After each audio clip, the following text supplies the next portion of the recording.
Hey, good morning, everybody. What's up? This is Cowboy, 8:30 a.m. EST, and it is time to jump into the charts. If you want to know what we do, just click on the QR code, zap with the QR code, I should say, on the top right-hand side of the screen. That'll take you to our website. We help people learn how to trade. We help people become traders. We help people develop trading methods. And if you should want to code that trading method into an auto trader so it can trade while you're not at the computer, we can help you get on the path for that. All right, so let me go ahead and share the screen. And we did just have some data come out. So I'll probably start with the FX market just to see how that data happened. It's a weekly unemployment data. Okay, so this comes out every single week. And it will affect the market as long as the estimate is far off. And what I mean by that is if what they think is going to happen is very, very different to what happens, that's when we can see some pretty strong moves based on this data coming out. And it looks like not much has gone on here. So if I go down to a very low time frame chart, the 5-minute chart there, you can see there is a wick up. Markets are very quiet right now, although looks like there was some action yesterday here at, what is this, Wednesday? Oh, okay, so this is like 28 hours ago we had some action, but that's about it. Big consolidation, so this is probably going to break out in one direction or another. Definitely will. The question is whether or not it'll break out strong or not. So this has just been kind of, let me go to a 30-minute chart to look at this a little more strongly. Stronger. Oops, not that way. Was having fun in a space right before this. We were doing accents. We were doing Southern accent, US Southern, British, Scottish, and unfortunately, it was kind of like this perverted thing. It was hilarious. So it looks like a range is starting to form. It's not very clean, but you can see right here in the immediate past, you can see that like the last several hours, you see this range forming right here. So price will probably break up or down from there. Let me take a look at the wider screen to see which way things are bullish right now overall. However, on the 3-hour chart, on the kind of the swing trading time frame, price is kind of taking a break, if you will, based on some metrics that we use at Algo Factory. And that's why price is not going up right now, but it either is going to do one of two things. It's going to break down and go up probably, or it is going to just break upwards. And again, anything can happen. We're not saying what is absolutely going to happen, but it does appear that, again, it's going to do one of two things. I'll kind of chart it out for us here.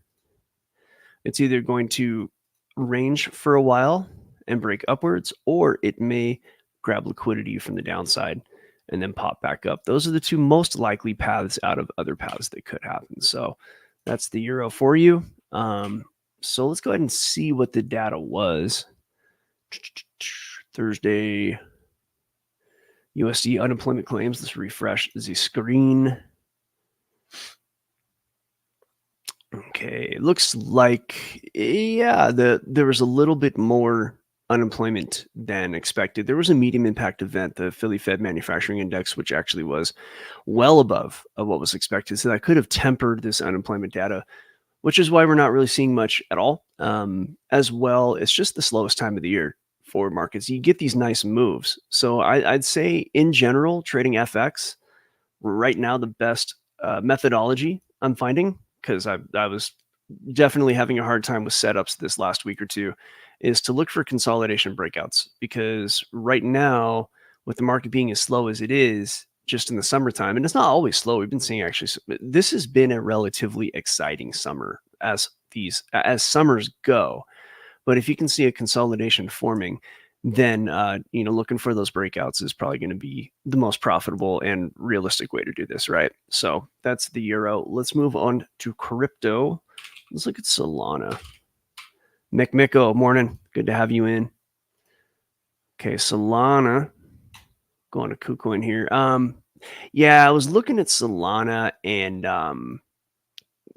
what I drew here yesterday wasn't a what do you call it? It wasn't a forecast. I didn't forecast price breaking up.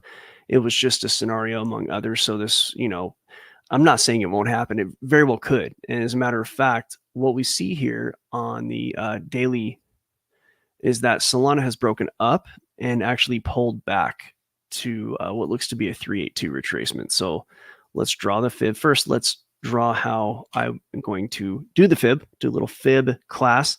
So I look at an impulse, right? A price movement that is very strong in one direction. And when I do that, I draw a Fibonacci extension tool on top of that impulse. That one yellow line right there where price moved in one direction and then went down, okay? So I start at the bottom of that and I go to the top of that. And then I'm gonna have some levels here with which I could be concerned, okay? And in this case, you have price very quickly with it's hard to see on the screen, so I might have to zoom in. Price moved up, and then it actually wicked down and pretty much grabbed that 382. It was real close to the 382. And you see that I have, with this rectangle, I've marked out a prior range where price was just kind of wagging back and forth. And price more or less broke out of that, came back down, grabbed liquidity from this range, which also happens to be the 382 Fibonacci retracement.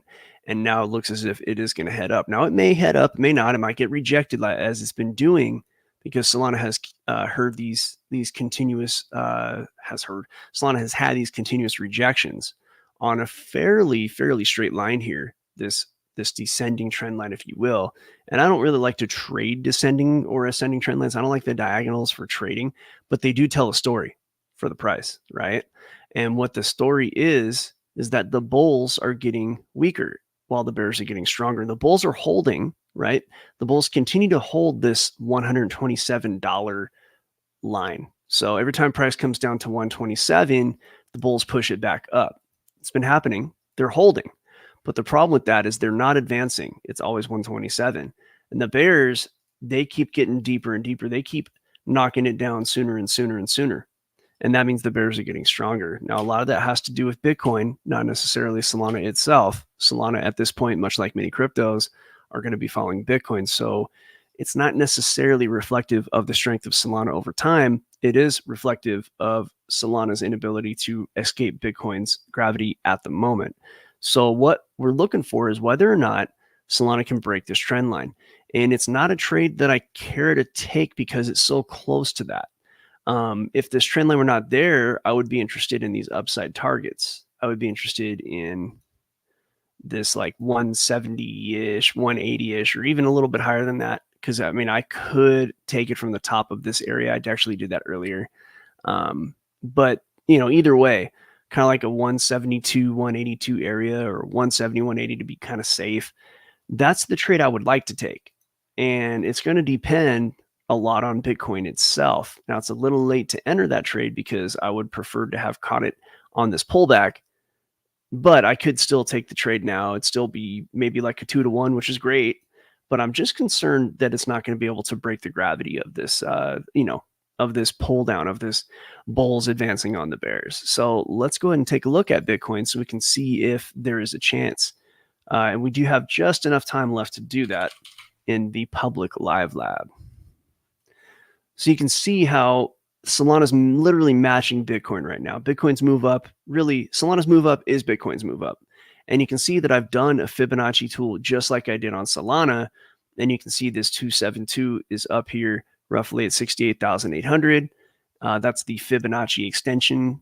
And then the next Fibonacci extension is right at the top of this range. So the question is whether or not Bitcoin does have the juice to go ahead and push past this range midpoint. When I say the range, there's a lot of marks on this page, right? So let's simplify things just a little bit. Let's get rid of some of these markings because these liquidity points were there yesterday, but we're going to go on to the private live lab very shortly and see if they're still here today, right? Now this box up here, that is a volume node. It's going to function as liquidity. Price will be drawn to it as long as the algos moves up. And for the moment, it does appear, at least on the daily, that algos are bullish, and definitely on the weekly. So this breakout is extremely possible, breaking past this range midpoint. And when I say range, I mean this larger triangle going back to March. If price can break up above about 66,300, then we have a decent chance of making up to 68,700. And that would be a place where price will be drawn to. Now, getting any higher than that, you're going to start to meet resistance because you have the top of this range and it might bounce and reject at the top of the range. And whether or not price can break that is going to be indicative of whether or not we see an all-time high coming pretty soon. So thanks, Daniel, for showing up. We are at the end of the private live lab, or the public live lab. We're going to jump over to the private live lab. So just a quick reminder, algofactory.tech, we go ahead and we help people become traders, like I said earlier, right? We help people build a trading method, and it's important to build your own. And even though it might be inspired by somebody else, it doesn't have to be completely constructed on your own. But whatever trading method you use, we teach you how to solidify your psychology around it. And that just has to do with testing it. There's a specific method of testing it. And the key here is for you to know statistically how well that's going to work for you, right? That's it. If you have data, right? If you have data that tells you basically, okay, this is going to work 68% of the time, and I'm going to have a risk to reward ratio of 1.5. It doesn't sound all that great, but when you can do it several times a week or several times a month, this becomes very profitable. It's the real way that professionals trade. Okay. It's the real way that prop desks are doing things. It's, this, and it's fine. If you're making money 100x in meme coins, I say more power to you. I am not throwing shade, but most people can't do that. Most people I know messing with meme coins and all that, they're losing money. So if you want to find a more stable way to do things, come to algofactory.tech, and your level of success is going to be mostly reliant and mostly a function of your work ethic. It's a marathon. It is not a sprint. So come to algofactory.tech, trade your job, upgrade your life, and don't forget, join us or die.